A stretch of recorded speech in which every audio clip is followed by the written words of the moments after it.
channel. I'm Muriel, Nurse Muriel. To my new subbies, hey y'all, how y'all doing? Thank y'all for hitting that subscribe button. Thank y'all for tuning in, viewing my channel. Hopefully you find something that's beneficial to you, whether it deals with nursing, motherhood, nice restaurants to eat at while you're visiting South Carolina, if you visit South Carolina.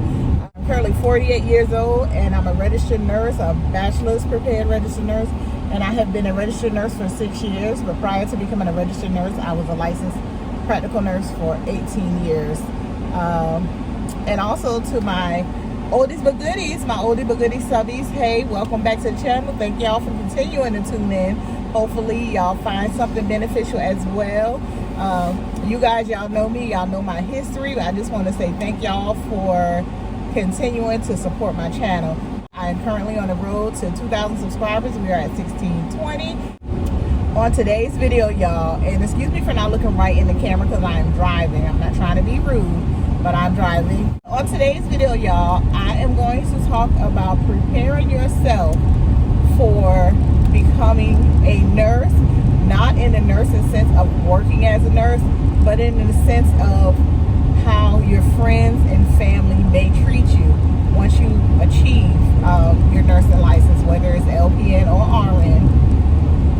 Prior to me getting my licensed practical nursing license, I was considered lower class, poor class, right above the poor line. I wouldn't even say I was right above it because I was able to receive food stamps. I was in government subsidized housing, you know, so I was basically poor, you know, by government standards, by society standards. I was poor. I was 23, I think, or 22 when I got my license. But prior to that, I approved for Medicaid. I was approved for food stamps. I was approved for all of the benefits, all of the government benefits. And after achieving that license, I was no longer approved for those benefits. I wasn't considered, I probably was considered lower middle class during that time. It was, you know, the early 2000s. Minimum wage was still, I think minimum wage had gotten up to like $7.25 by that point. But, you know, I entered a field that afforded me, you know, better things in life. And so what comes with that sometimes is the comments. Oh, you big money now. Oh, you think you all that because you got a nursing license. Oh, you this. Oh, you that. And you notice certain people that were in your circle, they start to act differently towards you. One thing I say is a lot of people like to say people think they're better than them, but I don't think it's that people think they're better than other people. I think it's that the other people see those people as they're better than them. You know what I'm saying? Because you can achieve, you can get success, become successful as far as financial success, because finances isn't the measurement of success for me alone. I regard happiness as a level of success as well. I regard mental stability as a level of success as well. And so some people will look at your financial status and see you're able to afford the things that you couldn't afford before, and they possibly cannot afford those things, haven't ascertained the financial aspect of success. And so they'll look at you and say, oh, she acting funny. Oh, she thinks she better. Oh, she, or he, because it can be he too. It's a little worse for the men, I believe, because honestly,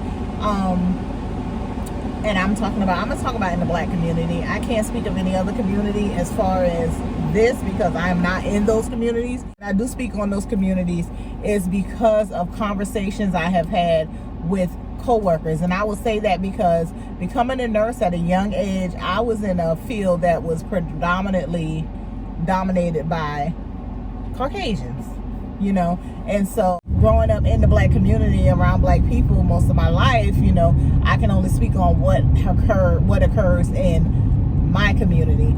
And so you will have friends who become foe, and it's only because you achieved a level of success that they haven't achieved yet.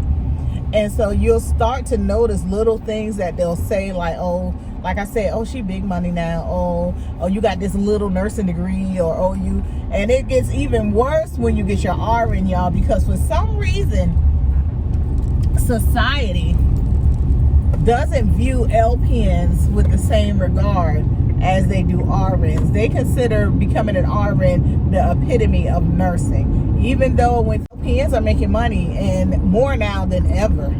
They are making money. And even when I got my LPN, it took me from $7.95 or $8. I can't remember what I was making. At one point I was waitressing. I was making $2.13 an hour plus tips my last semester of nursing school. So it took me from that and automatically catapulted me up into a level of finances where I no longer qualified for food stamps, and had 3 kids, y'all, at the time. I no longer qualified for food stamps. My rent in the subsidized apartment I was living in, I would have had to pay full rent. You know what I'm saying? So it took me to that level. But there were some people in my family who were very happy for me.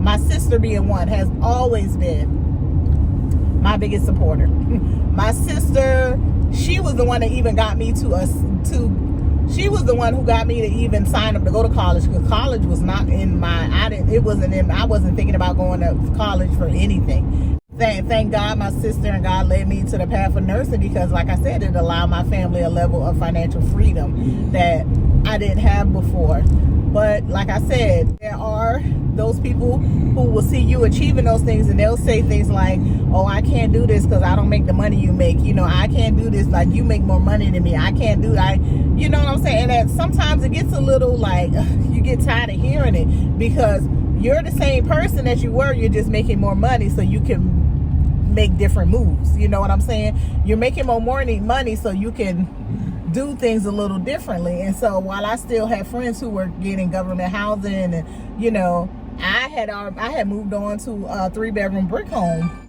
I was able to afford a better vehicle, a nicer vehicle, like things like that. And so a lot of people, you just have to prepare yourself sometimes for these comments. I'm gonna say this to married women. I hate to say this, but I have seen it, and that's why I'm going to say it. And like I say, in our community, because in other communities, being a nurse is respected. It's respected. It's women. I've worked with women who, you know, their husbands respect the fact that they're nurses. They're happy for their achievements. But I've seen women in our community, once they get, and it's something about getting that registered nurse and getting that RN degree, y'all. Like I said, the LPN degree never affected the marriage. But once these women become RNs, and say their husband was, I'm gonna say, the breadwinner in the household prior to them achieving that RN, but once the woman get the RN, it's almost like I see the husbands see them as some type of competition. I was saying about husbands, I have seen women achieve their RN license, and like the husband was the breadwinner. He was, you know, they were equitable in pay to a certain extent. But once the woman achieved her RN license, it's like something clicks in the husband head. And a lot of people love to, you know, a lot of men love to say, oh, she thinks she acting fun differently because she got her license. And I'm like, how is she acting different? And instead of them being happy for you that you know, achieve this, and you're able to contribute more to the household, even if it's not the ideal situation by society standards for the woman to be making more or whatever.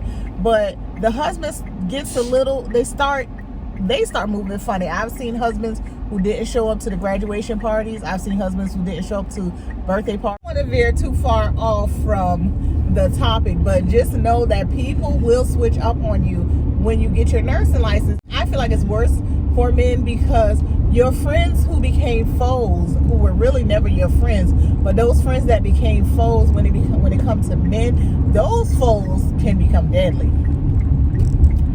And it's just a reality. Some of those foes will start plotting on you because they see you. You may think this was your friend while y'all were in the struggle. They were your friend, but in your successes, they are not your friends. And I wonder sometimes, like, this person was in school. Did you not think they were going to graduate and start earning the money? Like, what did you think while they were in school? Why is it once they graduate that the switch flips in some of their heads, and they become so like jealous, and they will never admit it's jealousy. They will never admit it's jealousy, but that's all it is jealousy and envy. One thing I can say about successful people is successful people don't have these same issues with other successful people as far as the financial aspect of it. When two people are financially stable, it breeds a type of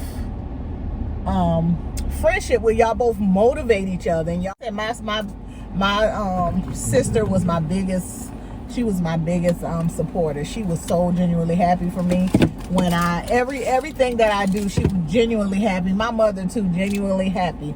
Yeah, I like these, but $17.99, didis. What y'all got going on? You know, why do I like this shirt? I have the slightest idea, but I'm on it. I like both of these pants, but I'm too cheap to buy both, so which ones? Look at my favorite childhood character. One thing about Adidas, they gonna have one register open. But anyway, let me get back on topic of what I was talking about. I'm gonna stay off the marriage tip because I'm not, you know, I don't have a dog in that fight either way it go. I just, you know, I've noticed that in marriages though, that when the woman starts making more money, some of the husbands sometimes, and I can only speak on my community, y'all, because like I said, in other communities, from talking with women, they don't seem to have this problem. I read a book, y'all.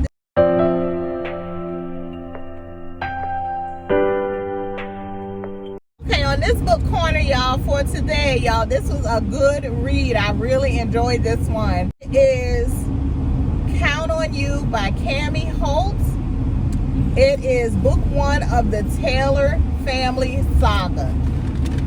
Let me tell y'all, I enjoyed this book. New author to me, had never heard of her before. Urban romance genre. I enjoyed this book, y'all. This is about a woman who is in a marriage who her husband basically degrades her emotionally, mentally.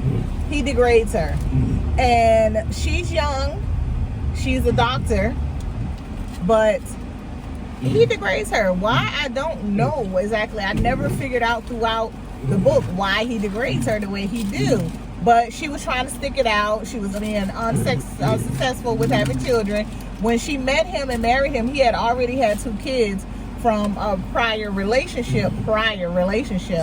And she took on the role of stepmother to those kids.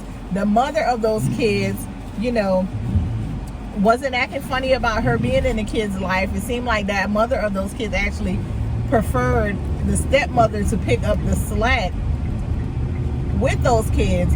But she, you know, she's not happy in her marriage, but she's in it, and she's actually not even married, y'all. They're engaged. I take that back. He's not her husband.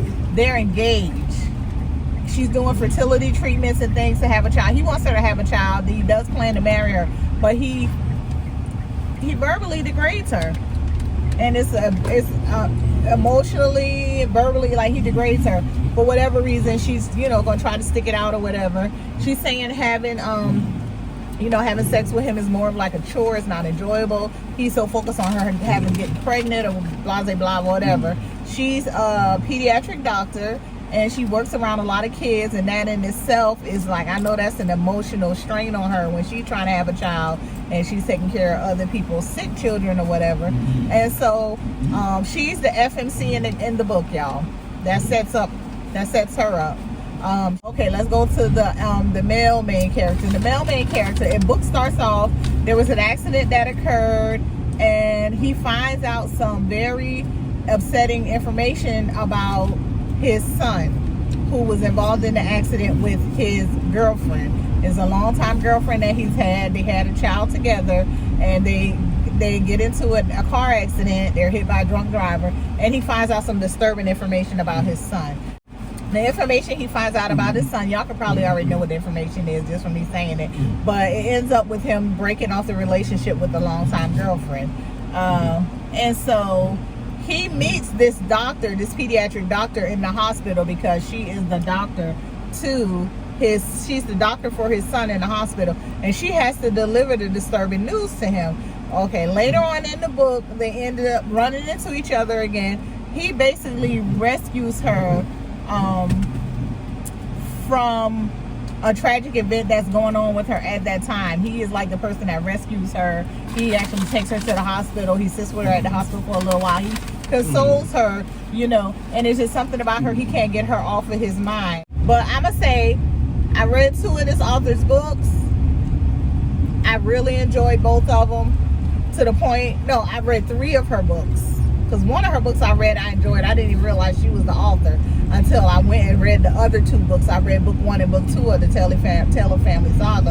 And then I went back and I realized in my Audible library that I had read another book of hers, and I enjoyed that book as well. So y'all, when I enjoy a book or 2 like this by an author, what I typically do is I go down a rabbit hole and I read all of their books. So I'm about to go search her books after I finish reading the book that I'm reading now, because I started on another book and I'm on book 2 of that series. After I finish book 2, I'm going to go and delve into her catalog. Her name is Cammie Holtz. I'm going to delve into her catalog, because if I enjoyed 3 of your books, then yeah, I'm going to probably read every book in your catalog. And that's my plan for the month of July. But y'all, check it out. Y'all will enjoy. If I have to rate it, y'all, I'm going to give it like a 4 point. Oh goodness, you know, I don't want to give it a 5, because I'm like, y'all know, my 5s are like Demon's Dream, the Dangerous series, and the Ashley Antoinette series, Ethic and Butterfly. But I would go back and listen to this book again. So, oh goodness, this Taylor Family Saga book 1, I would listen to it again. So I'm gonna give it a 4.5, y'all. The timelines, everything was cohesive, everything matched up. Y'all know I'm big on that. When they ran back into each other, I didn't want it to be like she didn't see him for 6 months when I know she didn't see him for 3 years. You know, when they last talked, if he was 25 and she didn't see him for 5 years, I didn't want him just to be 28. He had to be 30. You know what I'm saying? So everything, timelines, everything matched up. Some things happened in the book that, you know, I'm not going to tell you about. I want to tell you everything in the book. But y'all, I loved it. I loved the book. I did. I would read it again. And that's my book corner book for today. So y'all, if y'all have any questions, comments, concerns, anything y'all want to say about anything I talked about today, whether it is how you have to watch Family and Friends after you become a nurse, or if you have any interest in the book and you want to talk about anything if you read the book and you want to talk about it, just leave it down below. Okay, y'all, this is my lunch for today. I have some cheese cubes, a plum, protein shake, non-fat Greek yogurt, and I might eat a couple slices of these.